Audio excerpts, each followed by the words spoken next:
Hello there, friends. Welcome to Flying Casual. This is our 11th installment of Casual Council episodes where we hang out with our Patreon family here on the Skype and the YouTubes and also on our podcast feed. But a real special one, guys. We've got a new council member here with us, and it looks like we just had one pop in a little later. We'll excuse Nettie's tardiness. We appreciate him just being able to show up. But folks, we've got Nettie here with us. We've got Rob here with us. We've got Jory here with us. We've got Brent with us, but we also have our newest Jedi Knight Master, Scotty. Scotty, welcome to your first council number 11, my friend. How are you doing? I'm good, man. This has been a long time coming. I've been supporting the channel for, since the dark times. You were there in the psychopathy days saying, Mike, whoa, bro, like things got a little dark there, man. Yeah. So you've been around, you have been a long time supporter, man. And this is a long time coming. And I know you're a big speculator. You're doing your own reactions. You're doing Scotty on the road. I'm out there. I'm all over the place. I was kind of hoping we were going to get a little on the road action on your way home tonight, but luckily you got home safely. If the sun was out, it's possible. It's going to happen one of these times. But dude, I appreciate you, and I'm so pumped that you're here. You're such a good guy, and I know you love Star Wars. So, I mean, you're knee deep in it. I mean, you're wearing it right now. I know it's in your backdrop, even if it's blurred out. You just don't want us to see all the valuables back there, and I understand. Oh man, I understand. I respect. I'll show you something later. Okay. So where did that start, man? Where did this love of Star Wars, where did this need to speculate come from? Where did it start? I don't know. YouTube, honestly. Yeah. I'm trying to think of who are like some of the first speculators that I started following, but I follow them all now. And it's sad. Like I run out of things to watch. It's bad. Like if you want to know who said what, I probably could tell you who said it. Probably could tell you where the report originally came from. Yeah. It's hard though, because I knew things about this week and I saw photos about this week, and I don't know. At this point in time, it's like I enjoy it either way.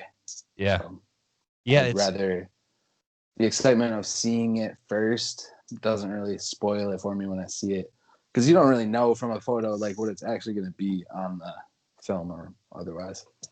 Well, and it seems like these leakers or whoever these folks are doing a hell of a lot better job than they were in prior years. Maybe it's just the show and it's television's a different thing. But I remember back in those days, I was knee deep in it as well back during Rebel Watch, and it got to a point where I couldn't keep up with it, and there was a lot of spoiling going on, but it wasn't so accurate as it is now. It bothers me, right? How consistent it's been, since the sequel trilogies. Right. I feel like some people are kind of on a mission. I don't know if this is from the inside or what, but clearly something's going on. It's unfortunate. It just you kind of gotta have some boundaries. I know not to check anything a day before, the day of or anything like that. But it's Baby Yoda was they kept that crazy. So how I'm hoping still there's definitely going to be things we don't know. Absolutely, they've already said so much. Absolutely. I'm so, I mean, is this was there a love of Star Wars before, kind of hearing people talk growing about up, for sure. Growing up, definitely prequels. Yeah. I remember multiple times seeing The Phantom Menace. I'm pretty sure I spent days I saw it 2 or 3 times in a row even. Wow. But I was in middle school and, summer job landscaping. So I had bank. So tickets were $250 or whatever back then. So it was cool. Kid who kept all the movie stubs, you know what I mean? Had collections of those over the years. In the internet, it's opened us up, right? You just had a couple of friends probably that you talked to about it in your hometown, and then. I mean, when we started an old podcast, Ez and I, we didn't realize there were other people doing what we do, just sitting down, having a nerdy conversation. We didn't think anyone cared. And then folks like yourself and Joy Brent and Nettie and them, they just, they enjoyed listening and we all enjoyed talking about it together. And that was going to be a huge staple of this podcast, was to bring all you guys in and have these conversations via Skype. We figured out how to do it. It's fantastic. So it's awesome. But it's a different time. It's a different time. The comes fast. It comes does. hot. A couple years ago, the YouTube videos were out the window, man. They were off the charts, and now YouTube's a different place. So I can't wait to see more of your stuff, man. More of your speculation. I can't wait to be chatting with you like this. This is going to be. I know you're going to talk about a lot of that today later. Absolutely. Oh, we're absolutely going to get into a lot of the stuff Brent's been talking about too. I'm like, yes. Yes. He's a master of theorizing, though we're gonna have to bring up his master theory today and say, okay, Brent, how is this gonna be different now? But I'm sure he's got a little audible for us. But buddy, I appreciate you joining us for this, and I know you're gonna get along with each of these guys. It's a hell of a group. We have a much bigger council here than I thought we are gonna have, so I'll do my best to kind of host this thing. And just an FYI, guys, Holly is doing a commission painting tonight, so she's not joining us. Ooh. But I'm sure you guys got some of her thoughts, and I want to hear your guys' thoughts. But Scotty, I do want to start with you. I mean, I know you were pumped about The Mandalorian, and you, like myself, are loving these really small pulls. I mean, you mentioned in our shared Google Doc some of these kind of novel references that you're hoping to see in The Mandalorian in the future. I think Cobb Vanth was a huge starting point for that. So, like, what is it? Just that acknowledgement and that appreciation for these novelizations that you're happy they're getting into a visual medium, or is it I feel like that trilogy of books is probably one of the most underrated stories in Star Wars. I mean, and even you want to talk about like people are saying like, oh, this agenda or whatever it is, like there were same-sex relations in that trilogy before any of the movies, any of the shows, any of these new comics. So like, absolutely. And it's crazy to me the attention that Chuck Wendig got for certain opinions. Yeah. but none of those people read his books. Like, that book isn't a reflection of what his opinion was that day on Twitter, that, whatever. Yeah. I don't want to talk about all that, but the trilogy itself is amazing. Absolutely. Yeah. They reference Leia, Leia and Han and everybody. You get so much of Leia and but go ahead. No, just my favorite scene from the whole thing was, and I can't remember her name, the one assassin that said she was on Endor and had Leia in her scope and didn't pull the trigger. Yeah. Like, it's crazy. It blows the story up. And I think after I read it, I was like, wow, that was epic. Cool. The Palpatine's got all these other plans that, for the future, and maybe he's not involved, but then we lost Chuck Wendig to controversy or whatever, and then you're just like, okay, how is this trilogy ever going to be involved in Star Wars again? And they've seemed to take things from it and make it work, which is cool. Yeah, the Cobb Vanth thing, I was like, yes, good for absolutely. Chuck. Right, and it was such a small piece, but everyone was super pumped about it, and that's awesome because it feels like The Mandalorian is a jumping point for new fans. As sweaty as it seems, it's okay. Why are all these people excited about this dude wearing Boba's armor? Okay, let me go find this Chuck Wendig story. Let me go find Clone Wars, and they've got this access now with Disney Plus, so it's great. Who knows where we're going, and I appreciate that they could pull more. Like, I thought at one point that Sasha Banks could have been an acolyte of the Beyond. That'd have been cool. That'd have been cool. Knows? Yeah, we've only really seen kind of Kylo and the Knights of Ren that are kind of these dark side worshippers. Not to mention that whole arena of folks on Exegol. Not really sure. They're pulling from legends and everywhere, and they're not really afraid to. So. Exactly. So I can't wait, man, to hear. Let's get into it. Let's get into this last episode of The Mandalorian, because I know a lot of people are wanting to talk about that. A lot of excitement going on in the group about this one. So Scotty, let's start with you. What did you think of this chapter 13, my friend? It was great. I think Rosario is a good choice. Obviously, she's been petitioning for the role for a long time. Yeah. I felt like even the way she was talking was cool, confident. She didn't try hard. I didn't feel like there was like you didn't hear an accent or anything. It was just like she was just talking. But yeah, overall, this is my favorite episode. Nice. Just because it is so much lore, and like the fact that he was taught at the temple. Yeah. Multiple masters. Who are they? Like, what I am afraid of is that we're just gonna keep getting new names. Like, I want the new stuff, but it's gonna be hard to keep, like, for instance, like Fallen Order.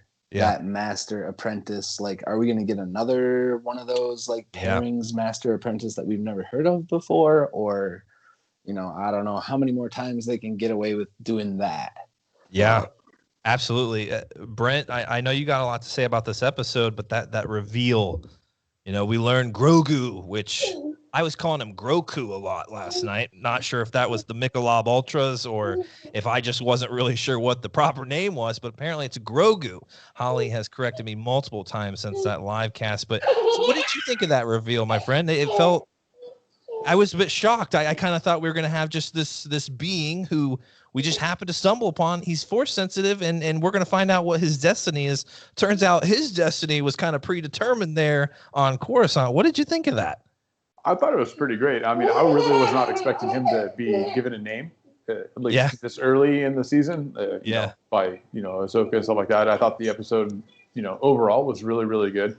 I thought it was really well done. If you're going to bring Ahsoka into it live action, I don't think you could really have done it better. Yeah. You know, when you get through some of the aspects of what went down during there, and then you get to the end, that, you know, the battle against the magistrate and, you know, everything that transpired, and then, you know, the big name drop there at the end or whatever, and, you know, that just opens up of, you know, okay, why would you drop that name in this series? Yeah. And, you know, so I'm sure Scotty's been like running his wheels since Friday, you know, going, okay, why was Thrawn just mentioned here or whatever? And, you know, I can really only think of two reasons. And, you know, one of them is you just did the perfect setup for the Rebels live action sequel that hasn't yet been announced, but could be. Or they already have Ezra. Yeah. And Ezra was the volunteer that they don't want to sacrifice yet because they don't have it right with the juice. God, was that Ezra in that because, too? I mean, because otherwise, why would you be looking for Thrawn? He's obviously not lost if somebody knows where he is. So that means Ezra's not lost either. I mean, they still could be, and she just really doesn't know, and she's looking for anybody that does. She could be, but she seemed pretty well set that she knows something and she knows where she can find Thrawn, which means that Thrawn's back in the fold. Yeah. I mean, this has been 10 years now since he disappeared. Because they disappeared right before A New Hope, and it was 5 years for the last season. This is probably at least a year later, so we're talking 6 years after Return of the Jedi. You know, probably whatever. So, you know, there's so many things that could be going down. But yeah, I really wasn't expecting the name. And you know, as far as my wacky time travel theory, I don't think it totally changes anything yet. Let's go. Because he could easily change his name when he goes back to Yoda. Because why would you have a Master Grogu growing up, and you have this Jedi Master Grogu for the last 800 years, and all of a sudden you have a baby Grogu? You know, the last 20 years before everything goes down. So, you know, he could have easily gone back and, hey, you got to play this out. He's obviously good at, you know, hiding himself for the last 30 years. Great point. Because, you know, he knows how to not show the Force and whatever like that. So you know, you go back in time, drop him off 800 years. Hey, you're Yoda now. Okay, cool. And I don't know if it was just me, but when Ahsoka mentioned Yoda, I thought Grogu perked up a little bit, and he's like, I recognize that guy. Yeah, he looked a lot like me. Yeah, Yoda was the one that trained the younglings. Exactly. So, I mean, if he was going to be there training on Coruscant, Yoda would have been one of the people who interacted with him. I mean, Yaddle did dip at one point. Well, yeah, the whole, I mean, that's...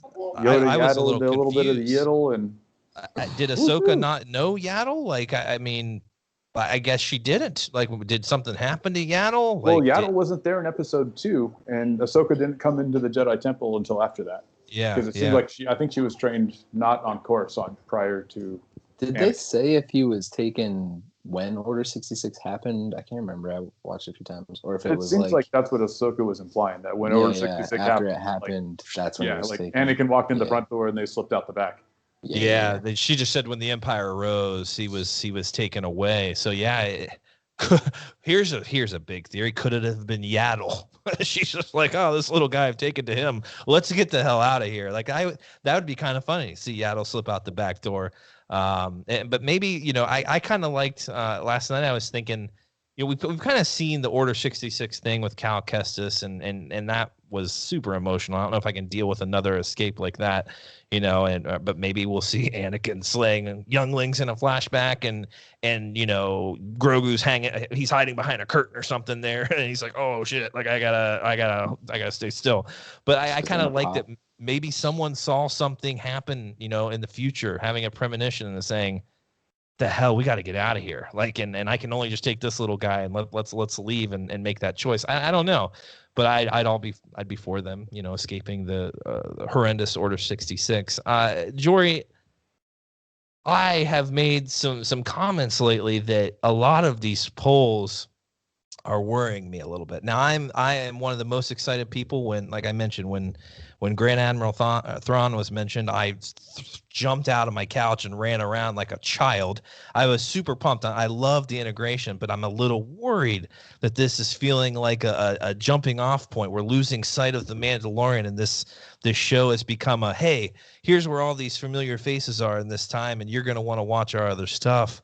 It seems like a lot of what that season is. I'm not saying I don't enjoy it, but how are you taking to these polls and all this involvement? We've gone, I think I counted 5 episodes. We have 5 major players back in this season. So each episode we're getting something else. So how are you taking this? Is it epic? If it is, why? No, I definitely like it. And I think that the first season was really to draw us in, and you know, we had a couple big things that really tied back into the lore. Yeah. But this season, it kind of seems like they might be using this as a driving point for more spin-off shows. Yeah. The spin-off off the spin-offs. Yeah. You know, so I think that The Mandalorian has the potential to run 4, 5, 6, 7 seasons as long as they really want it to go. Yeah. And maybe they're using season 2 as season 1 did so well, you know, and it is Disney Plus flagship show. Like it is the show for Disney Plus. So they're like, you know, we're going to use season 2. We're still going to drive the story forward because the story's not stagnant. It's not like we're getting all these people in, and then we're not like learning anything more. Yeah. And I think that that's a good thing as far as like why I'm not upset about it. Like we're getting all these new characters, we're getting these callbacks, these tie-ins, but we're still driving everything forward. So I think they could be using like Boba Fett to have a potential Boba Fett spinoff. I think there's no doubt in my mind that we're going to have an Ahsoka spinoff. Yeah. With Grand Admiral Thrawn being, you know, his name getting thrown into the mix. He could be in the Ahsoka spinoff. He could have his own thing. You know, he could have his own spinoff show, or it could be, you know, promotion for the book series, you know, whatever they want to do. And they're really going to use this to drive everything. And then we're going to split off. And then, I mean, you look at who we have directing this ship.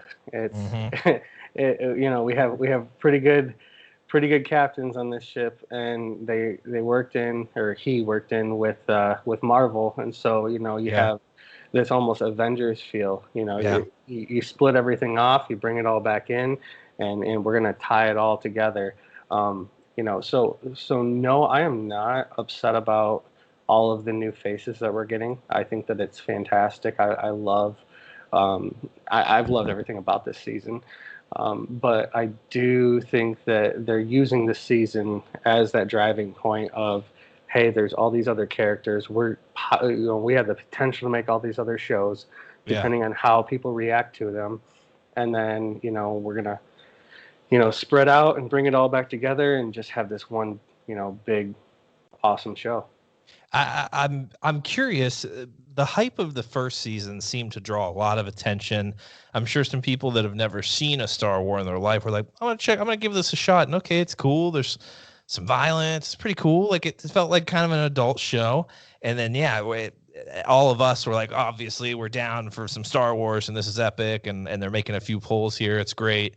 And then this season, it's like, okay, we obviously are pleased. There's a lot of polls we realize, but it also seems like that starting point for people to say, okay, why should I care about this person who took off this helmet and everyone freaked out about her with her red hair and how awesome she was? Let me go check out Rebels. Let me go check out the Clone Wars.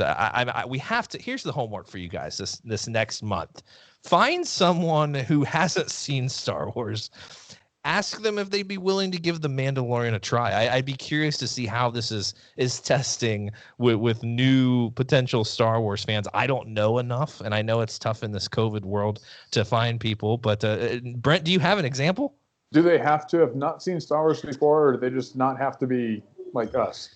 So maybe they've seen it. They don't really give a shit as much as we do. So I can find people like that. But Okay. they have not seen Star Wars. That's a difficult pull in this day and age.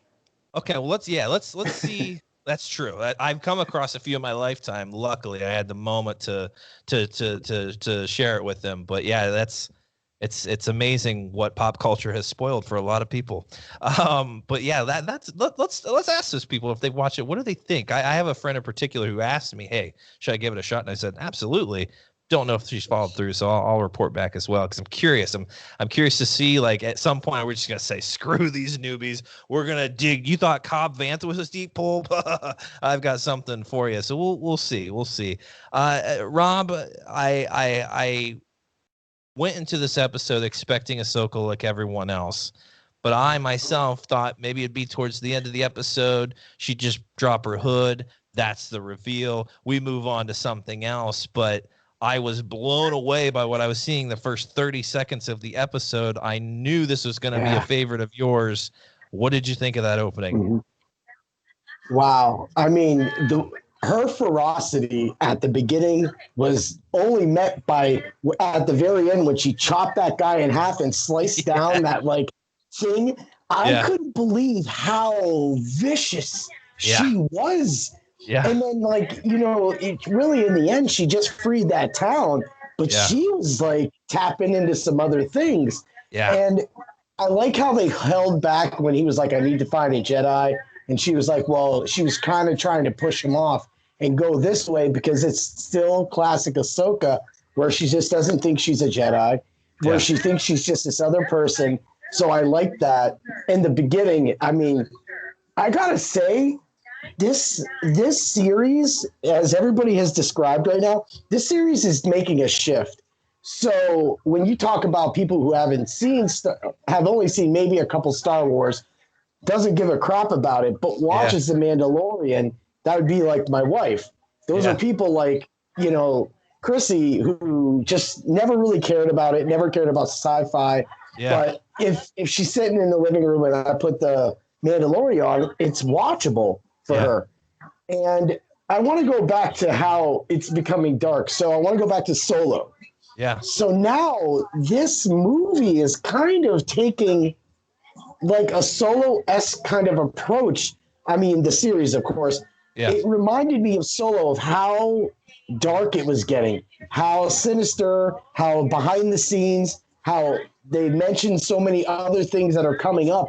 Mm-hmm. For me, I hear everybody saying this is going to start everything off. This is what we've been talking about every single Jedi Council. Yeah. We've been saying, and I mean, I had a lot to say there, but what do you think? I like how they use, Oh, real quick. I was going to say, I like how they use the same tactic for when the baby was climbing up in the chair and then he went to sit upright and they put the Mando's arm right in the way at the perfect timing. They use that same type of technique for every time she went to kill a bro. They put like a tree in the way, like some fog, but she was murdering people straight up. Yeah. You'll never see blood splatter or anything, but you're right. It's not that it's not believable. I know her background. I know where her headspace is right now. I understand why she's pissed off and almost probably feels like she owes Ezra this debt. And I've got to find him no matter what. I'm going to save these people in the meantime, but like I've got a mission and I'm not going to stop. Everyone's worth saving, but boy, that it was so funny that, and that's what was so shocking. We just came out of season 7 of the Clone Wars where she's like, I ain't killing anybody. And she's just like deflecting shit. And it's like, you're cutting people in half now. Things have gone down over Ahsoka's lifetime that have just changed her as a person. And I love it so much. Nettie, this episode brought me back to a discussion we had where you raised an epic idea of what could happen with Ahsoka in future Ahsoka stories. We had such a nice moment at this little camp. We got Grogu and her in silence with some grumbling back and forth, which I think is Holly's like, is he grumbling a lot more than ever? Yes, there's something going on, some maturing. I don't know if he's gonna have a deep voice here in like a couple episodes or something, but something's going on there. But a nice moment where there's some reflection and she's seeing this darkness that lives within this little creature, and it brings back all these emotions. And it took me to our conversation where you said at some point there's gonna have to be maybe not a reckoning, but there's going to have to be a moment where Ahsoka is confronted with dealing with Anakin and the past there. And maybe there's the possibility that we could have a Hayden Christensen Force Ghost, and maybe they have a moment to hash things out. And for a second, I was like, holy shit. We're going to have a Luke Skywalker Yoda moment on Octu where the camera pans and there's Yoda and you're like, oh my God. I thought it was happening. It may be a future episode or it may be an Ahsoka story, but were you getting that same excitement, Nettie, that something could be happening? Are we dealing with those feelings now, or is this just the kind of the oh God, what do you call it? The prequel to that moment. See, I don't know if I was expecting it in this. I don't know if they would pull something like that in The Mandalorian, but I definitely hope they still do if they do more with Ahsoka down the line. Yeah. Based on the way she talks, talking about how the attachment corrupted Anakin. She's obviously talking about Anakin. Yeah. I mean, it makes me wonder, has she already talked to him, or did like Bail Organa fill him more in? Because it sounds like she knows how he fell and why he fell now, which... It's been a while since I've seen Rebels, but, I don't think she really knows then. Yeah. So it definitely sounds like she's found out more. So I don't know. Has she had that conversation by this point and is like forgiven him, but still is wary of what made him fall? Has she not talked to him and just figured it out? I definitely want to see that conversation at some point. I mean, if they do like an Ahsoka show, just in an episode with like you said, like the camera pan and just a voice saying, hey, Snips, and then cut the back until next week, and I think that'd be awesome. But that would be tear. I would bawl. Like that's we're gonna have to have that moment. We've seen Luke Skywalker kind of go through that, and I just it's got to happen, and we got to get some backstory. You're right. Like she's not just lost her master there. She's gone through so much with all these people she knew in this early rebellion, and a lot of them are gone, and it's so much to grapple with. I can't wait to see what they do with it. It's too rich of material to not do anything, but I don't want to get too many expectations because that's happened in the past. Definitely need to go in cool, calm, and collected as usual, but we'll see. Could I add? Rob. I wanted to add something when you were talking there, and you started making me think about like where Ahsoka was going, and she said, "A Jedi will find you." Now, in of course the Fallen Order series, that Jedi was Yoda in ghost form, but we know Luke and Leia are out right now. So we know, I mean, I can't say that Leia's technically a Jedi, and you can't say that like Luke because he was never like, but he is. He in the EU, he is a Grandmaster Jedi. Yeah. So in the movies terms, and then going into Disney, it made me think about who, the minute it said that, I was like, in all of our previous conversations, is it Luke or do they take Grogu, put him in the middle of that little temple, he goes up and touches like a mirror thing like Cal did or whatever, goes through like a fear, that's when you maybe get the the memory of the Jedi temple being seized by Anakin at that time. Yeah. So maybe that's how you work that in. And then you flash forward, and then you're like, is it a Jedi ghost? Yeah. Or is it because the way he made it sound is just like, just leave him there. Like, the Mandalorian isn't going to leave him there. No. There has to be a Jedi that speaks out to him. So I don't want to say, I don't think Luke's going to be able to figure that and go there. I think it would have to be Yoda in ghost form, just like what happened with Cal, because when he went into those the temples, it was Yoda that was the ghost. Yeah, and it begs the question, like, is it going to be, because in Cal's instance, remember when he was facing those trials and his master showed up and his master was kind of a dick at times, but it was all a trial. It was a test to kind of get him down the proper path. Is it going to be someone that Grogu is familiar with, or is it going to be someone that's just, hey, I'm available right now, I sense your call, let me come help you out and guide you? I don't, or yeah, could it be a Yoda like Ezra Bridger when he went to that temple and Yoda appeared, not in the flesh. Yoda wasn't dead, but he somehow projected himself like Luke Skywalker did when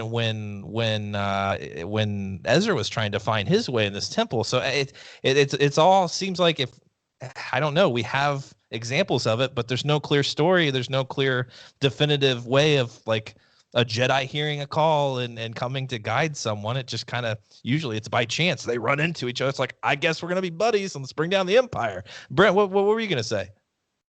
Well, it's got a couple things based on where you guys went with that. But I was going to go back real quick. All the talk about Ahsoka and the Anakin moment that we all need to see. Yeah. I'm just wondering, is that better left in an animated version? Only because if you do it live action, you bring in Hayden Christensen and you have then Rosario Dawson, which, while would be totally awesome, are not the people that have ever had that interaction. True. To where it should be Ashley Eckstein and whoever it was that did the voice of Anakin from Clone Wars and Rebels, or Clone Wars, because those are the people that actually had that interaction as the two of them. To where, if you save it for an animated version, then at least you have Ashley Eckstein and you can bring back whoever does the voice of Anakin. That's true. But I mean, and that's where it kind of gets weird or whatever. It's like, where you get that impact from the two people that, while they should have that interaction going on, never actually interacted. Yeah, no, you're absolutely right. So I'm just wondering about that. But then, then we get to who's reaching out, and that whole the baby Yoda, or sorry, Grogu is that he's got to connect with stuff like that. Because all Ahsoka said was that the temple was strong in the Force, but she didn't say which side. So like I said, I kind of threw this out there last night. What if it's Palpatine that reaches out to Grogu while he's out there? Hey, I'm reaching out for me. What happens with Ned? Because that's ultimately what they're trying to get him for, is to bring back Palpatine. So what if he's the one that answers? I mean, that could be episode 8. I mean, I would think that they're going to get there tomorrow, in the next episode, and that episode 7 and 8 would deal with the Darksaber and Gideon. So that leaves episode 6 for them to go have Baby Yoda, Grogu. It's going to be the tough one to get off of for a while. But he's reaching out, and then at the end of the episode, basically, before they jump away from Tython, Gideon jumps in behind him, and and that you end episode 6 there, and then chapter 7 they're already in custody, and you kind of move on out from there, and then you rally the troops, you bring back bo-katan and Ahsoka and Cara Dune and Grief and the Rebellion, and you get your big finale. What a misdirection that would be. You're expecting it's Master Luke, and then you just hear and it's Palpatine's laughing. You're like, oh my! And not to mention, Din would have no idea how to handle it. He'd be like, okay, this is the guy that they were talking about. Well, I'll just hand him right over to the sicko. Scotty, what do you think about that? Would that could throw us all off? Well, that's what I was kind of going to say back when we started getting off onto all these spin-offs. I think that because Din's ship has a tracker on it, Gideon obviously is going to be following him. Yeah. I feel like the magistrate's information to Ahsoka is going to lead her to Gideon. So I feel like Ahsoka is not just a one-timer thing on here like Boba Fett was. I feel like everyone's going to the same place. I feel like Tython is going to be the place where like Gideon catches up with them. who knows? Maybe Boba Fett catches up with them all, and like, yeah, I feel like hopefully the Rebels, if there's a sequel or whatever, I would like it to be live action. I don't see, and I think Holly said this too. I don't see them introducing characters in live action and then just going back to an animated thing with them. I think it'd be really cool to have a team up of like Boba Fett, Din, Ahsoka, Sabine, you know, throw in a couple other random people, and that's like the new Rebels crew, and they're now facing Gideon, Thrawn, trying to get Ezra back, etc., etc. But I think they could do it all in like 1 or 2 shows, The Mandalorian ending in the sequel going toward that. And I mean, I got a deeper like theory speculation that Camino is going to show up, and that like it's a stronghold of the Empire with cloning. Yeah. And then maybe like the ending of the show is what forces them to go to Exegol, and like it is the last remnant of the Empire in the core galaxies or whatever. Yeah, it feels, I mean, they have the technology. Now there's the force sensitive nature of it is what is going to be the complex part. So yeah, take what they have, and then we're gonna, I mean, who's the guy from Lost who says dark magic? Oh, and the right, so good. So it's just like, yeah, there's something else so there that we don't understand, and that could be the missing link. So Camino is definitely been referenced. Yeah, that was also straight out of the Palpatine playbook. Like, if you are not going to be able to uphold your end of this, you need to kill yourself, everyone on board. Like, you know, they cannot find out what the contingency was. And I feel like the cloning contingency is the one thing they've never touched on. And that's what this show is going to do. Oh, absolutely. I mean, at this point, Palpatine's like, I survived this reactor core. Like, I trust nobody. Your chip's going down, like, y'all go down. Has he hopped bodies twice? Or, you know, like, this is a big thing we could talk about if everybody wants to, but his soul would have had to have gone into Snoke, or then into Snoke and then back into the other body, which was his body that fell, or, you know, like, that gets me. If Snoke was a part of it, he was in there, or no, like. It seemed like there were multiple Snokes, so he would have been at least bouncing between the Snoke bodies multiple times. So something he knows how to do. Oh.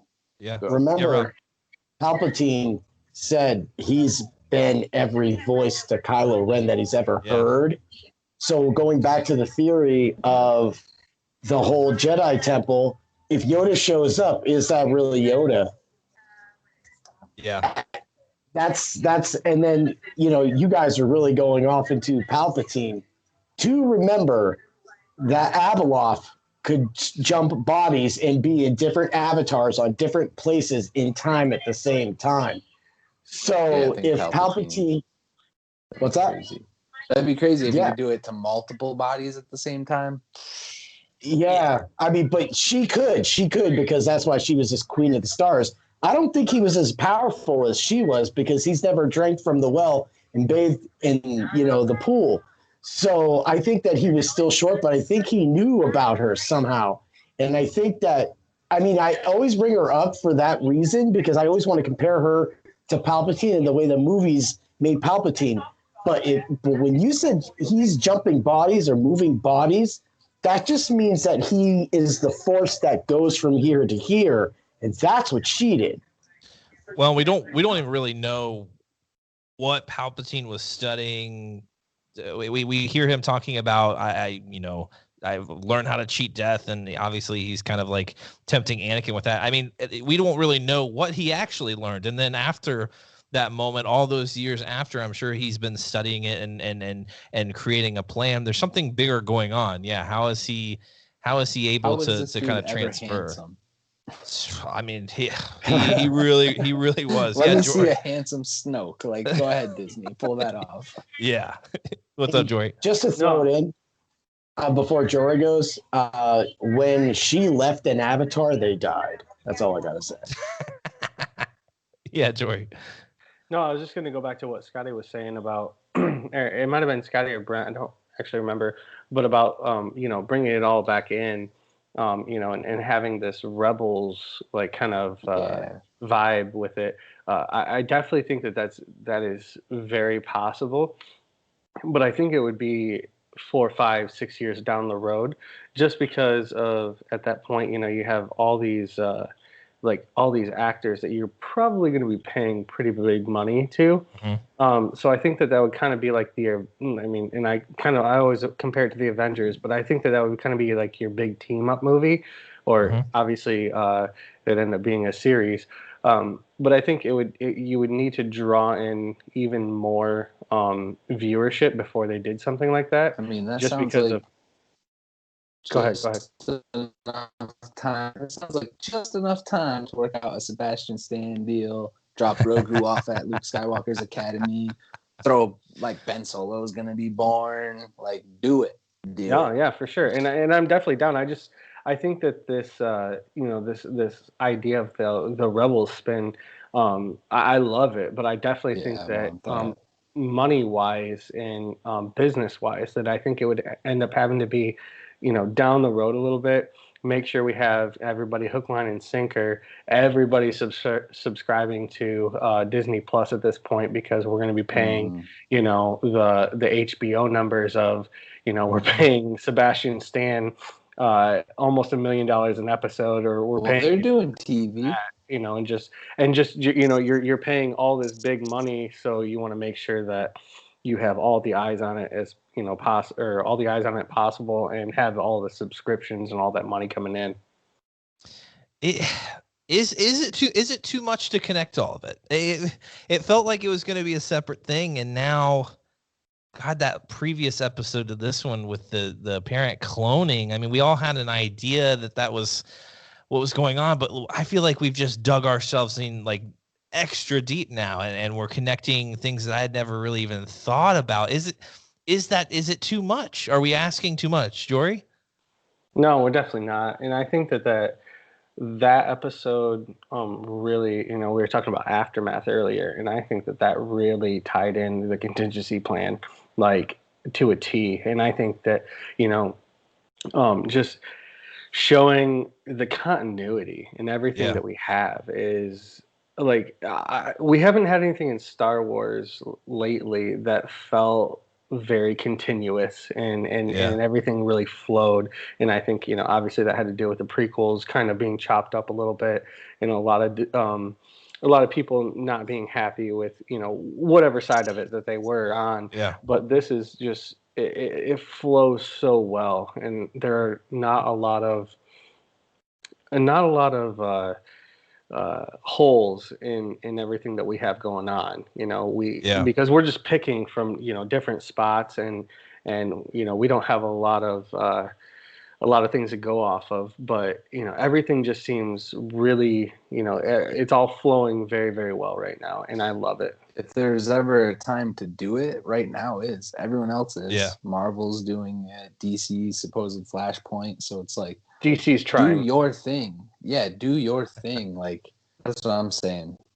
Yeah, and so I've been thinking about, like, I obviously, I've mentioned I have kind of some concerns about how tied in we're getting with this, and in thinking now, I'm comparing Rebels to this show, and yeah, it's animated, it's different in that sense, but every couple episodes we had a familiar face show up.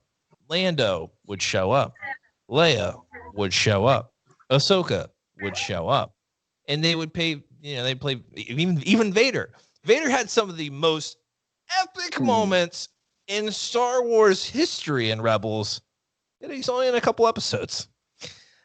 But it was almost as if we let that slide. No one was saying, give me more Lando. Give me more Leia. No one was really asking for that. I felt like we had such a deep connection with the crew that they'd created and the story that we were getting. It was enough.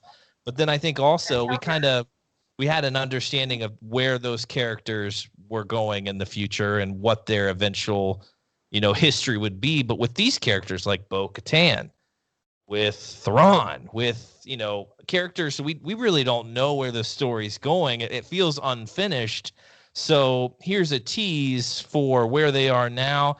You still have no idea where they're going, but you're gonna have to wait a couple years, and we'll give you a Bo-Katan. We'll give you a Mandalorian show where it's literally about Mandalore and Bo-Katan rebuilding the planet. I don't know. I'm trying to compare the two, but they're so different, and such different stories. Yeah, Rob. So when everybody was just throwing everything together, you know that I'm always the one that's always on the outer rim. I started thinking about Transformers. Now, just take into a second that like the big guys like Palpatine were talking about body things. So do you remember in Transformers that there was a virus that they were able to transmit after Prime died, of course. So we'll go after Prime. They did with that. Plus, Starscream also became a ghost. Now, when Unicron was destroyed, Unicron still talked to all the Transformers, especially Starscream, through the whole episode where Starscream tried to take the eyes of Metroplex and the dinosaur for whatever. I'm having a mind blank on Transformers. That's actually weird. And he tried to take their eyes and put them in Unicron's head and attach it to Cybertron to where he would have been able to transform Cybertron. This has nothing to do with Star Wars, but I always try to pull something from outside that thinks. And how is a robot to have a ghost? And how the big bad guy ultimately was always Galvatron, and how they were able to reform him and then eventually form him back also from Galvatron back to Megatron. And then you had where Unicron was still in it. And you could say, well, that's because everybody is a computer. But at that point, are the Transformers really the Jedi in their universe? Whereas we have the Jedi for Star Wars. That's just something I heard when everybody said Marvel, DC, this, that. It's been done in Transformers too.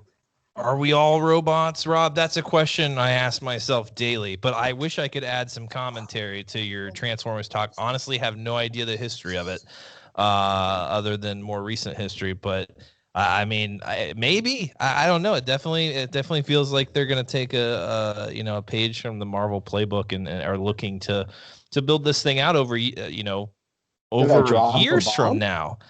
What's that? Did I drop a bomb? Did I drop a bomb, man? I have no idea because I don't know what Transformers really are. I can't be the only one. I mean, I don't know. But I think I'm a little. Think about the conversation, guys, we were having a couple months ago. We were all talking about the past. We were all talking about where is Star Wars going now. We were talking about the Old Republic. We were talking about what the hell we wanted to see going back in time. We haven't had a conversation like that in a while. Is the future of Star Wars the future of Star Wars? I mean, it feels like it's going there. Jory? I think it is. I actually think for the first time that Star Wars fans actually have a sort of a bright future. And I say that as an all-encompassing. I think the vibes are kind of getting better. We know that we have more Mandalorian to come. We know that that there are potential spinoffs, but then we also have the High Republic to look forward to. And I think that the future of Star Wars is both. I think that they could have both those storylines going, and everybody just be happy. I don't know if I really want them to tie both of them in. Yeah. Which I mean, if anybody can do it, maybe Favreau and Filoni can do it. But I think that everything going forward as long as they just have a cohesive writing unit, everything will just be good to go. Well, are people going to be sick though? So you're right, like the future is always tying back to the past. We haven't seemed to fully let go of that Skywalker lineage and that story just yet, because we're still saying, hey, is all this about Palpatine and this cloning? Like it's all coming back to that. When are we going to take a leap of faith and maybe Gideon's actually really working with the Chiss or some, maybe unknown threat out there? When are we going to expand this world and kind of blow it up a little bit and move past all that? Brent, what's the future? I think the future is going to take place in all sorts of different time frames. We got the Old Republic coming up, so I think they're going to delve into the past and they're going to expand what happened back there, and it's going to become official canon because everything that happened previously is no longer canon. And then I think you got the Mandalorian, which is kind of taking place in its time frame, filling in the gaps of what was happening, and doing a really good job, I think, of explaining what was going down during the sequel trilogy. Because there's a lot of that unknown knowledge that people want to know, and I think they're gonna try to start filling in some of at least a half of that. They're not going to touch with the Mandalorian, I don't think, the Ben Solo aspect of it, but I think they're going to let this is how Palpatine came back, and this is why Palpatine is back, and they're going to do that aspect of it there. And then I think after watching the Lego Holiday Special, I think we may actually get some more stuff in the future with Rey. Because you look at the end of Rise of Skywalker, she lights the yellow lightsaber and then you just walk away from it. It's like, no, you're going to get more stuff with Rey. And then the fact that they acknowledge that Finn is force sensitive, and granted it's Lego and it's not canon, but you got on and it's just that temple with a gem just chilling there. Exactly. The world between worlds. And I said this, I watched the Lego Holiday Special, and you bring time travel in to the Star Wars universe in the most ridiculous fashion possible, and you do it in Lego, so that way when the Mandalorian and Baby Yoda go into it, people are accepting of it. So when they walk into the world between worlds and they walk out 1,000 years in the past, it's like, oh yeah, it's cool because we saw Rey do this in High Republic. It's all good. I think with my whole theory is still valid. It has not been driven away yet. It holds. I think you're right. To be honest, to be fair, I think they're actually thinking of changing the name of that special to Episode 10. So the World Between Worlds. I think they've changed the name because it sure felt like a continuation. I don't know about you, but Jory definitely coming back. Jory, you had something? No, if we do get Rey, will it end up being a live action, or do we think that it'll end up being some kind of animation? Do we think that Daisy will come back sooner than later, or is Daisy gonna come back, way in the future? Because right now it seems like John Boyega probably won't come back to Star Wars. Kind of the old people say they won't come back, but then they end up doing it. When time heals. Time heals wounds, but is it going to take 20, 30 years, or do we think that it'll be 10 years in the future and something like that, or will all of this end up being animated series? They'll start filming in like 5 years, and this will release in 2026. But John Boyega recently said, hey, if Daisy and Oscar Isaac, if they're in, I'm in. He said that recently in an interview. So don't count them out. And I think it's a good question. I think it would be money. Oh, absolutely. Yeah. It's good money, and for what it was worth, it was a success. There's a lot of people that love it. She reshaped a new generation of Star Wars fans, and I think the animated stuff that they've shown with her character and the Forces of Destiny and all that stuff that was pointed towards a younger audience, I think it was successful, and to be able to kind of transfer that into a more mature animated show like we've seen with the Clone Wars and Rebels, I think that would work really well. And then in the future, talking 20 years from now, maybe if they're on board, bring them back for something really epic. I think that would be. It would be fantastic, but Star Wars is never going to abandon the success they've had with the animation, especially now that they have their own streaming platform. They never had that before. You had to wait on Disney. Oh God, what was the freaking television show that they were on? I don't even remember what it was on. It was 10 p.m. on a weeknight. I'm like, what the hell? What kid is staying up this late watching this? So they haven't even really properly released an animated series. With the streaming service, they've got it. So it's isn't it only tradition to wait literally 30 years and then do movies and then fill in that gap? I mean, you can't break that streak now. I know they've got it running, and that's why we haven't seen Hayden yet. It hasn't been 30 years. Big question. I want to see that. Nettie, I want to know where do you think we're going from here? I mean, whether that's, you know, this season of The Mandalorian or the future of Star Wars, like we're all kind of expecting this huge epic battle like we got in the first season. Like, are we going to end on that mountaintop? Or are we going to have, you know, a couple, you know, is the ship going to need repaired a couple more times? Are we even going to get there to that point? Is Gideon actually going to confront him here in the end? Are we going to get an epic climax, or is it's going to be a huge tease for another season? I have no idea, and I love that. So. Right? I really don't know exactly what I expect to have happen here. I'm just excited to see what they do pull out. Phrasing. Right, yeah, perfect one. He caught himself. Yeah. You know what Jory pulls out. Big phrasing there. What are you enjoying about this season so far? We've talked about it a little bit, but you missed last council, so we haven't got too many thoughts from you here. And I think we either postponed a prior one, or I can't remember, but it's been a while since we've talked about it. What are you really enjoying that they're doing this season? Is there an episode in particular that really sticks out to you so far? I just think all the pulls they're making, kind of just like we talked about, they've been doing it really well. Because, you know, when we were talking back in the summer when all these leaks were happening, we're like, I don't know if I want any of these to be true, because it might overshadow Din and Grogu. Yeah. And, I mean, to an extent, maybe that's happening, but I think they've been balancing it really well, where it does still feel like Din's journey and Din's story.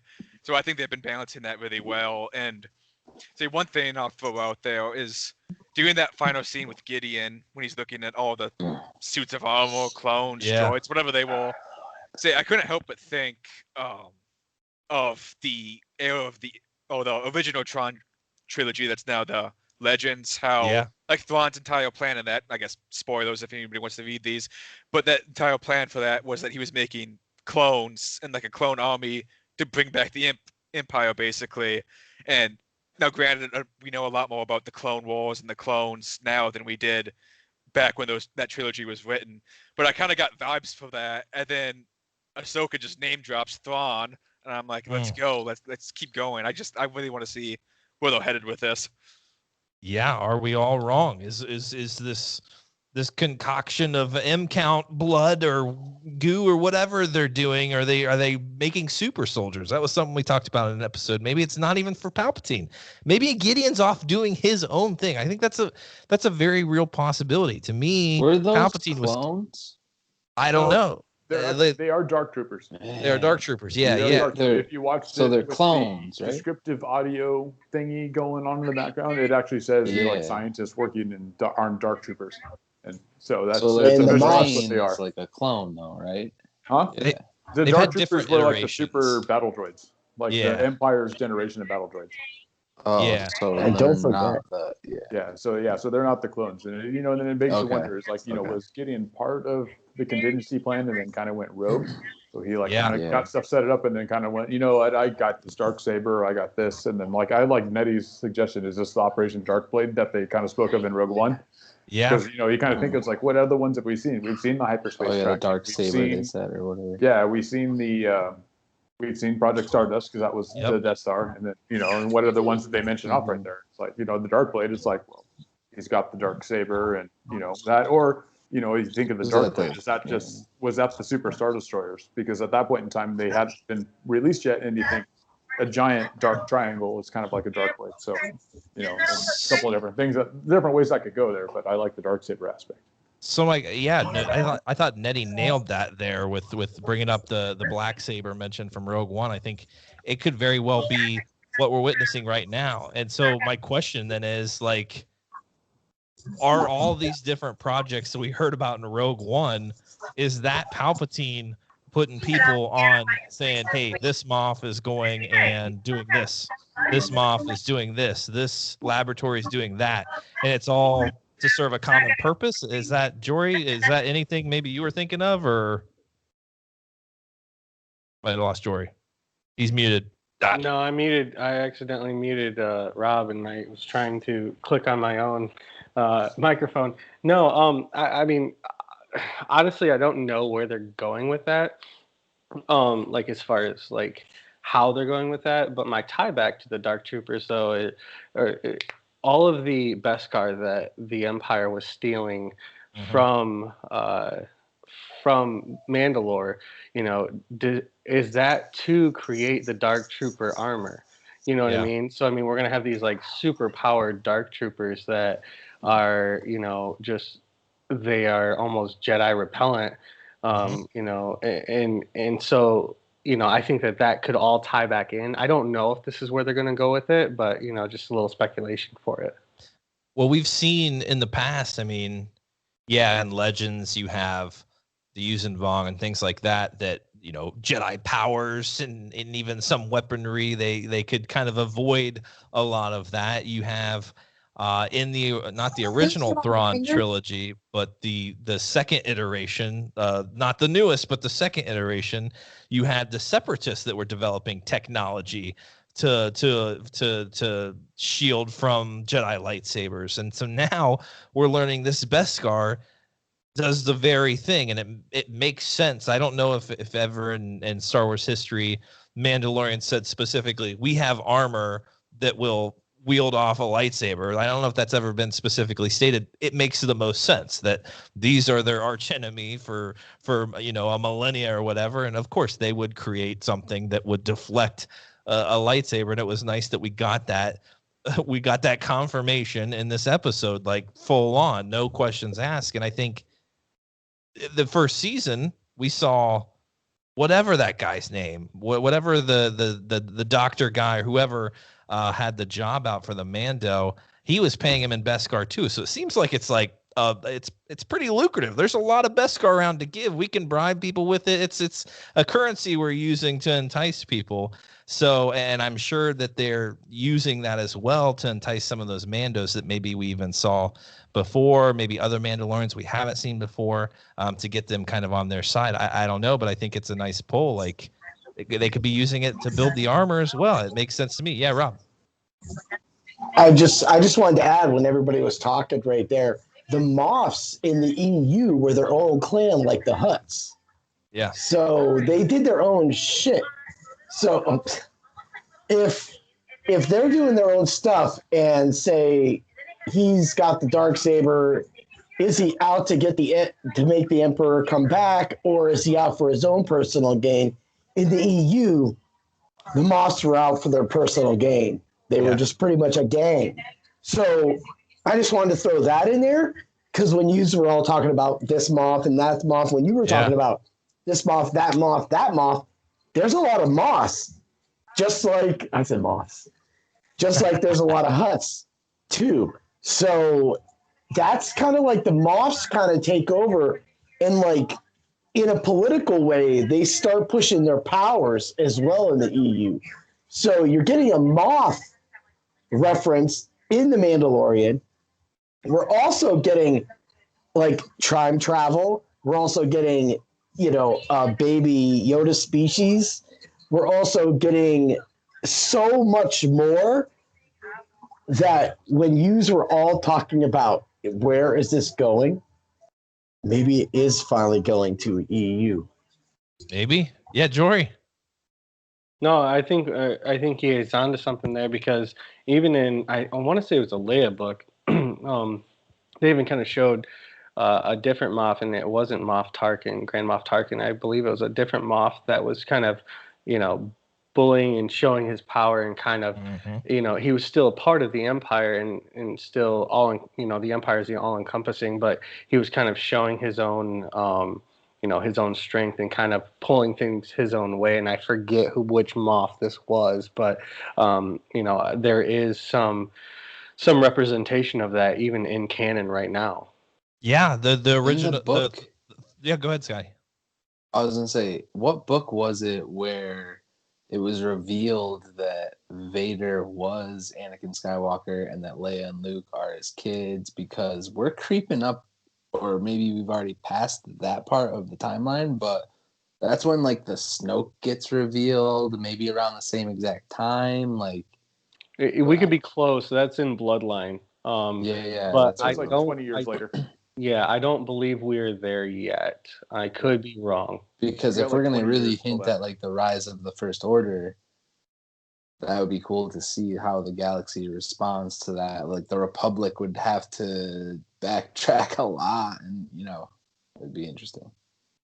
But what if the First Order? The First Order felt like a pawn that Palpatine said, "Hey, Filler. you're gonna here you go. Whoever was in charge. I can't remember from the aftermath who was sent out to the unknown regions to kind of initiate this First Order.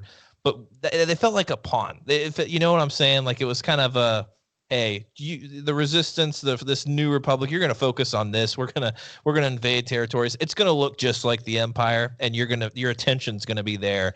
And there's something else going on. I hope this is something. I hope that Moff Gideon, just like we saw in the second iteration of Thrawn, the first book of that, you had these Moffs, a very big political struggle that they were power hungry, right? They were trying to look good in the eyes of the Emperor, and they were out to run systems. They had their own agendas. They wanted revenge, whatever it was. We saw with what's her face in this episode. I can't remember. She had a terrible name in this last episode. Who had the awesome fighting style? A terrible name. Does anybody remember her name? Morgan Elizabeth. Yes, not a Star Wars name at all, but I'll let it pass. Felt like it was out of something else.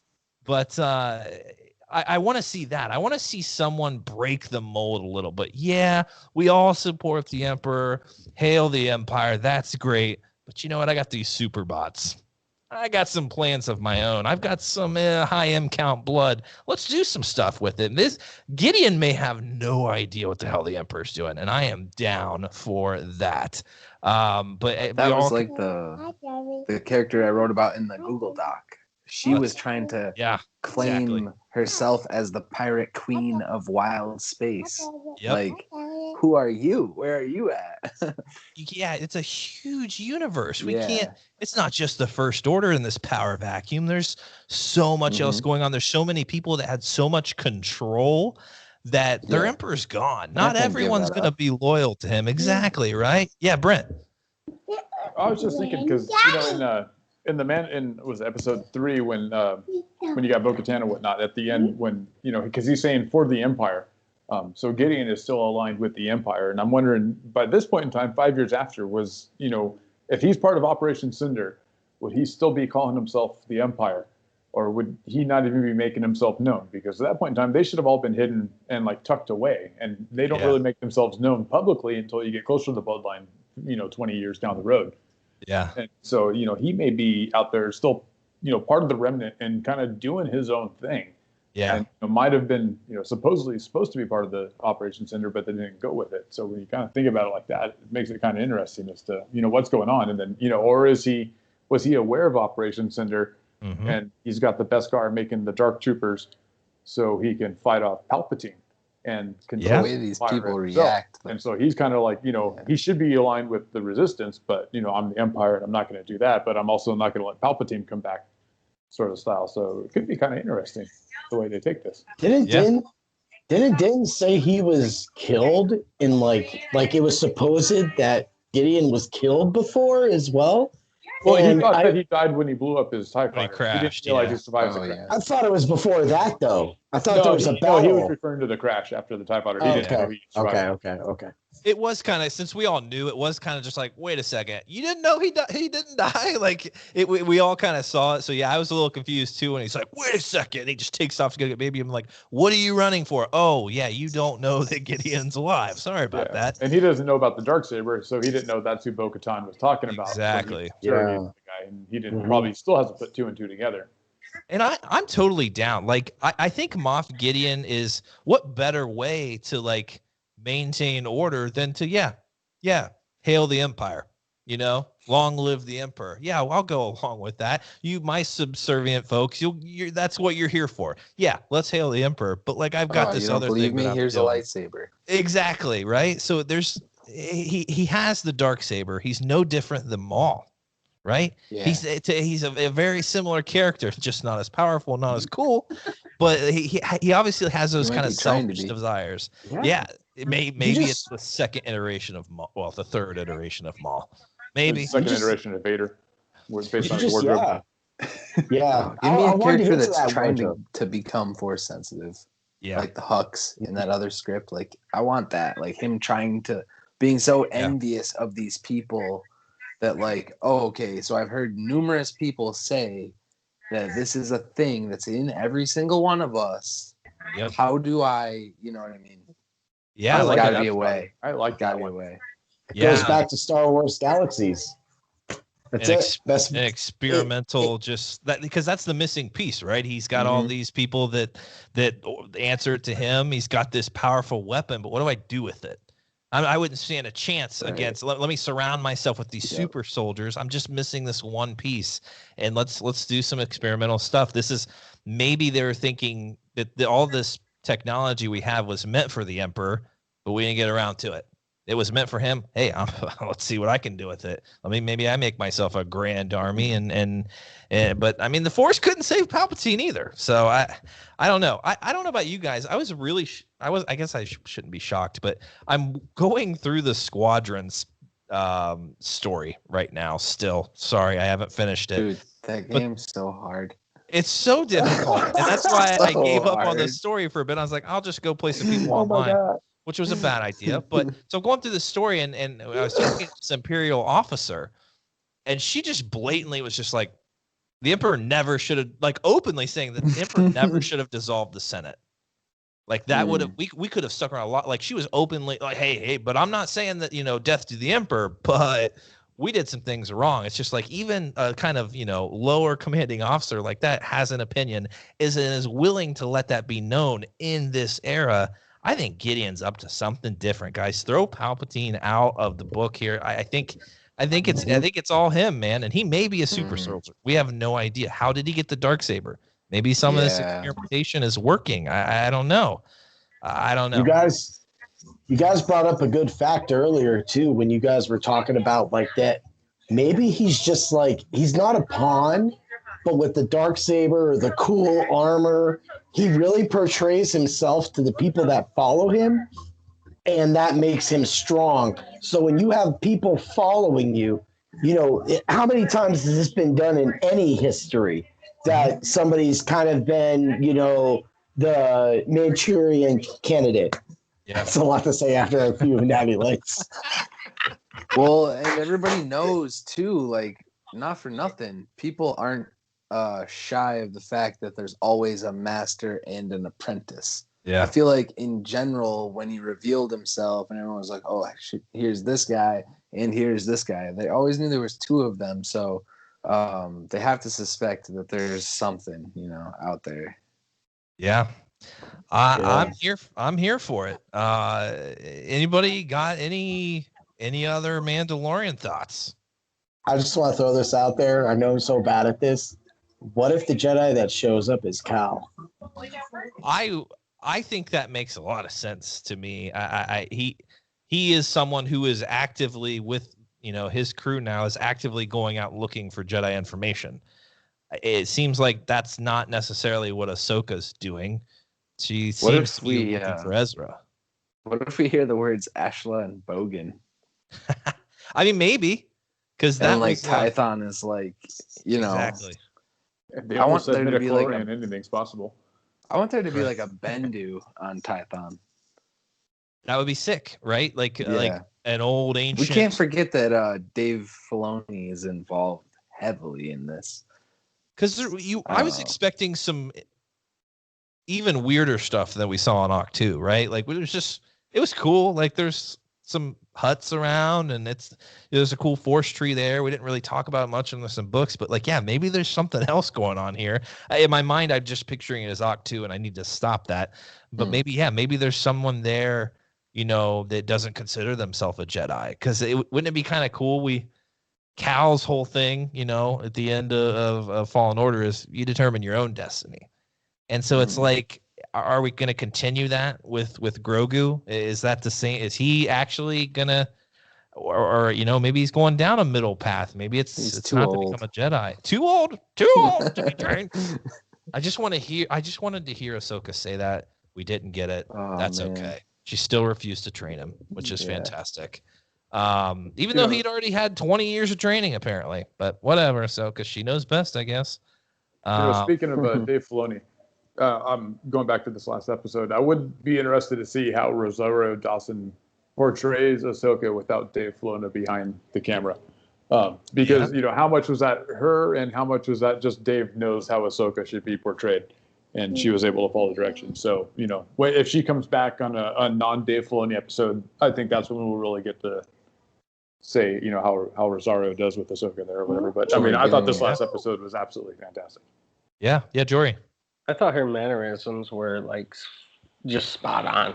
I thought that, everything about how she portrayed Ahsoka was absolutely spot on. Even just, obviously the voice was different, but everything else about, how she portrayed Ahsoka was absolutely perfect. One little thing that I was going to get to tonight, and, this is the second season, and historically with our trilogies, the second movie is always kind of the darker ending of that. So, I wouldn't be surprised, and don't get me wrong, if it goes anyway, I don't really care. I just I'm all in on Mandalorian. But I could really see this going to where Gideon actually somehow gets Grogu.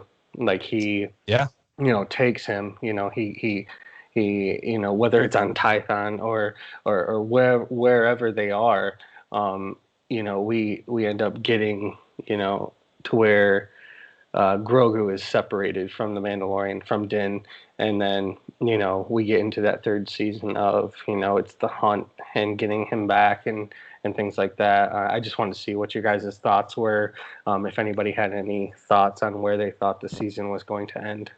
I love that. I think that's a brilliant idea. It was something that we talked about a couple weeks ago, and that maybe Din could even say, "Hey, boy, that Darksaber is pretty sweet. Maybe you want this little guy, Moff Gideon. Maybe make a trade. Maybe that would be his downfall." But could we see another fan favorite in Bo-Katan?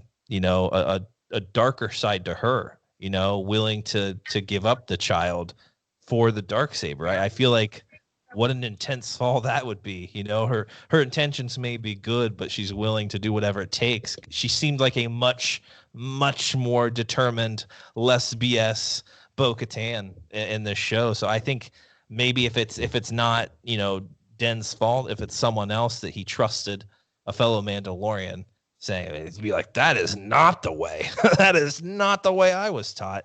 Nettie, what do you think about that, man? Could we be setting ourselves up here thinking that there's going to be this epic little green bean turning into a Jedi Knight before our eyes, but lo and behold, he's swooped away, and it's by maybe someone we like, or things end in darkness, and we're here waiting for God knows how many months for some resolution. Yeah, I want to put it past them. Keep that subscription money coming in. Right? Yeah, so that's definitely a good point. And Ahsoka also, I'm pretty sure I've only seen the last episode once, but doesn't she make the comment, let Grogu choose his destiny? So what if Din puts him up there and he's like, no, I'm sticking with you, Dad. And, they go off and do it from there. And I don't know how that would go. I mean, obviously you still have Gideon to come in there, but that's one way to look at it. And then based on what we've seen so far, it definitely seems like at least the blood of Grogu is playing a crucial part in the creation of Snoke and Palpatine clones and all of that. So either they're going to have to find another Force user or user to get that blood from, or they're going to have to get a hold of him at some point, because we know they succeed in that manner. So I think, I definitely don't see it as unlikely that could happen at some point. Yeah, I love that. End it in darkness. I'm always down for that. Stakes. You got to have stakes. Can I piggyback that? Yeah, Rob. I want to piggyback that, man. So this is how you do it all. This is how you kill Grogu, and you use the energy. You end the season with everything stuck into him, and it sucks everything out of him to eventually, maybe not this season, maybe this season, but eventually make Palpatine. Because what Nettie was just getting on there was that eventually you got to turn this over, because when Rey's around, we don't know where Grogu is. Yeah. So he must be vanquished. He must be gone, or he's the next series. But as of right now, what I'm hearing from a lot of us, we have to agree that we think he gets sucked everything out of him. And it goes back to Final Fantasy and so many different games, in so many different movies. You suck everything out of that one person. Crazy. And that, wow, big time. Wow. Pour one out. Yeah, seriously. And that is ultimately like the most saddest thing you can ever witness. When they take the color from Prime in Transformers the movie, when I saw it when it first came out, every kid in the theater cried. If you see Baby Yoda get the life sucked out of him, it's probably more dramatic than Empire Strikes Back. It's gonna have a big X rating on it. Yeah, Jory. I was thinking that or Ahsoka. Yeah. Rob, you can shut your Avalok loving mouth right now. You sucked the life out of Baby Yoda, and Boy, I will pissed. drive to Pennsylvania and punch you in the face. Because that's the unifying factor, right, Jory? That that is a huge driver of the show. I had people at work that hadn't seen a Star Wars ever. But hey, they knew about it because of Baby Yoda. So yeah, it could ultimately lead to that, Rob, this early. I hope not, because a lot of people are going to be really disinterested at that point. But you're right. Something has to happen at some point, or it's a huge galaxy though, right? Like they could be off doing his own thing. Who knows? He joins the Chiss Ascendancy, becomes a Skywalker. Who knows what the hell could happen? But you're right. I've seen some people say maybe he eventually finds Luke's temple and is destroyed when Ben Solo and that giant cloud show up. Like, who knows? There could be some way of writing him off, I guess. Think about this. Another Ahsoka trait that happened in this episode. She lost her second lightsaber like always. God. Seriously, someone needs to pull that thing out of the koi pond, Brent. I mean, is she running single saber now or what? Oh, she got it back. She got it back. That's just a little flick of the force switch just right there. She always does it though.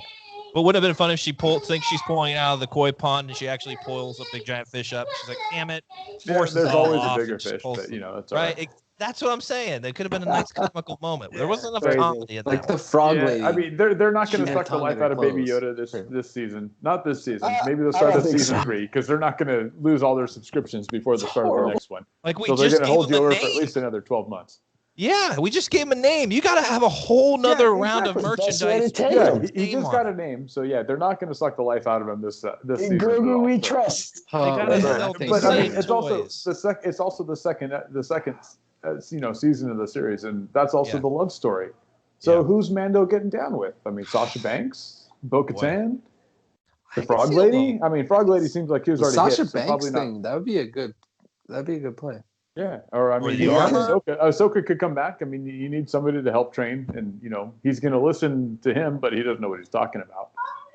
But I mean, I thought it was great that she didn't actually take him to train because I mean, you'd need that father-son aspect of the show, and if you would have pawned him off, you'd be like, "What are you doing, dude?" Absolutely, that bond is just beginning. We can't lose it now. But what about the armor, guys? Like I just have to ask about that because she seemed really important and she had a little bit of knowledge. Like, are we just not expecting anything from her now in the future? I think she's like the equivalent of Bo-Katan for their little clan because she had the fancy helmet, and you look at Bo-Katan's helmet, she's got the fancy markings on it. Everyone else just has the plain, nondescript, here's your Mando helmet.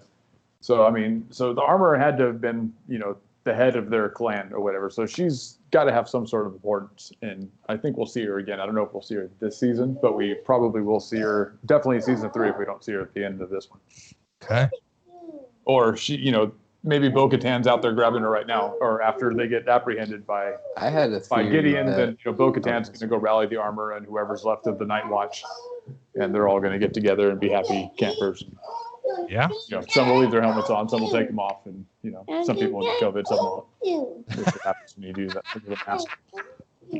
In a pandemic, the helmets stay on. I think that's probably why they started that. Yes, Scotty. I was gonna say, I think it would be cool if they brought that coven back, and somehow the Vizsla descendant somehow is like they've seen the Darksaber. He's like, now, like, I can stake my claim again. I think it would be a cool, like, because Favreau did bring up Game of Thrones, and I feel like it's really the game of Mandalore's throne or the Darksaber in general. And there's multiple clans now they've brought up that could assume the throne by either force or otherwise. But it'd be cool if they went that way. It was such a huge part of Rebels. I don't see why Mandalore, the planet itself, we really have no idea what the hell is going on there. So I wonder too how far away Mandalore is from Trask, that staging area. Like, were they gutting Mandalore out and then just selling it all from there? You know, I don't know. Could have been. Yeah, I do want to see some bad Mandos. I kind of would like to see some siding with the this Imperial remnant, right? Like, I feel like they've got Beskar. It's tempting. I mean, they could be easily swayed. There's still a power vacuum going on. I think that makes sense. A lot of them joined when the Empire was supreme. So why wouldn't some of them join now to try to gain control again? I think that makes sense.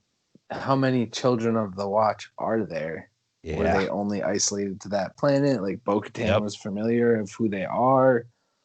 Boy, it's gonna be a big awakening for those guys if the rest of them got out. Kind of like restores Mandalore, but then you're like, I feel like we're tied to where the sequels are because whatever, you know, it's isolated to that event, but there's no mention of Mandalorians, no Mandalore, no faction. I don't think we see Mandalorian ships in the big battle, but maybe, I don't know.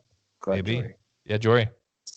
I think that they definitely could, after they kind of let this season kind of like runs its course of, you know, getting these spin-off shows. I think that they definitely could dive back into that lore and get back to that, you know, the fight for Mandalore. And I definitely think that could be a Mandalorian driven. Like the series drives that point a lot harder once we get off, you know, these spin-off shows and getting these other characters introduced. Yeah, the show is called The Mandalorian. I think what's happened lately, I know for myself, it's blown things up a little much where we're just like, yeah, the Empire and Palpatine, and it's like, but there's something else going on where we've got a lot still to address. I mean, this show could go on for 7 seasons. I don't see how it won't. A Mandalorian Jedi. Like, I want I want them to go to Tython and somehow like Din find out like, yo, what, I can do this too. Like, let's go. Could be. Who knows, right? I mean, maybe we go the to Force this awakens in people, right? Exactly. Maybe they go to this planet and it's this old temple, and right, if you open yourself up to it, maybe that's what happens. Maybe he does. That would be. And if the Force really is like all determining, you know, like if the Force will, you know, Jocasta knew the Force will find vessels. Like, it didn't matter who Vader killed, who wins, who doesn't win. The Force wins. Yeah. So maybe it's gonna see him in this honorable mission and be like, yo, let's help a guy out. Absolutely. I think that'd be a great way to go about it. Yeah, I feel like he's so close-minded on the simple task that he has. He doesn't even realize that probably the future of Mandalore is in his hands. And I think that's freaking awesome. That would be crazy. Bo-Katan, it feels like, lost the Darksaber for a reason. You know, maybe that just wasn't her calling. Maybe that's just not. Maybe it's meant to be. Maybe that we've learned the Darksaber. No one follows that crap anymore. Maybe it's something like else. A crazy person too. She's helping on getting that thing back. So I want to find out what happened, how she lost it. Do people still, you know, are they still obsessed? You know, will people still follow this Darksaber? Is that something that would even work nowadays? They seem like they followed Bo-Katan before. Doesn't look like it worked out. So I don't know, guys. There's too much. It's too much.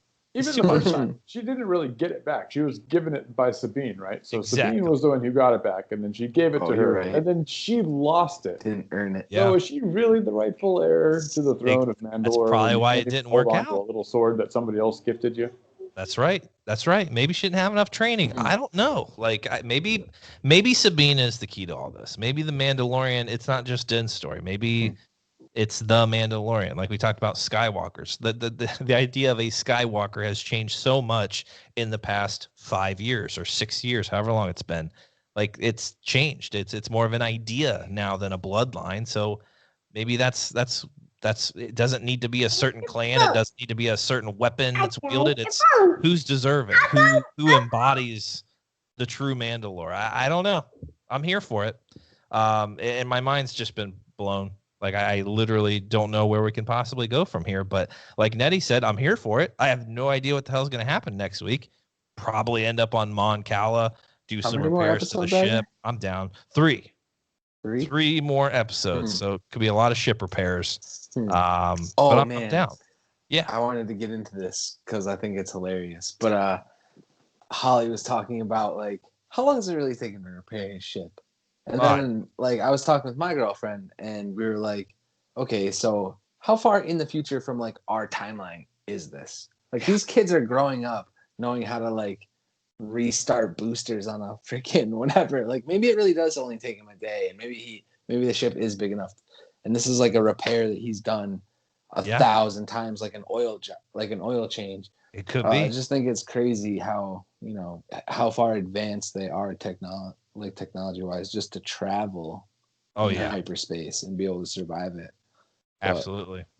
And not everyone can. Not every world has that technology. So it's crazy. Probably more. Yeah. Absolutely. But guys, anything else? It's a nice long council. This was so much fun. It was. This was one of the sweatiest councils, I think. I think it was a really good one for Scotty to dip his feet into, and that's just the first of many. Sweatier, I feel like, after all the name drops, Tython and Thrawn in the same episode. What? Yes. It's mind blowing. I mean, it seems like at some point we're gonna get a live action Thrawn. People have been calling for that for decades. I want Alexander Skarsgård. If you ever saw him in True Blood, he plays a vampire, bro. Yeah, he can just do that character. We're gonna have to get a running list now. I'm sure it'll be leaked here in the next couple of weeks, whatever. Yes. It'll all be spoiled for us, but we can get a running list of who we'd want to see in those roles. But guys, I appreciate all of our council members here. This was an epic discussion, an hour and a half. We were getting sweaty, maybe a little too sweaty. I don't know. Maybe people turned it off. They said, I can't, it's too sweaty in here. You know, I can't handle this, but hey, that's too bad. That's what happens on the council sessions. We got some guys that are knee deep in the Star Wars sweat, and I'm here for it. So I want to thank these guys. They've been fantastic as always.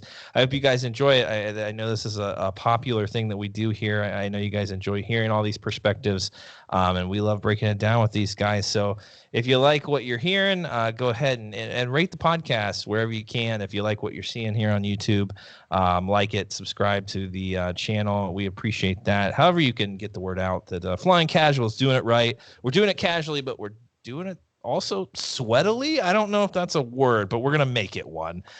So guys, I hope you enjoyed this. We're going to keep doing it here on Flying Casual. So another thanks to our Patreon knights and masters here. And as always, friends, we'll see you next time, and may the Force be with you.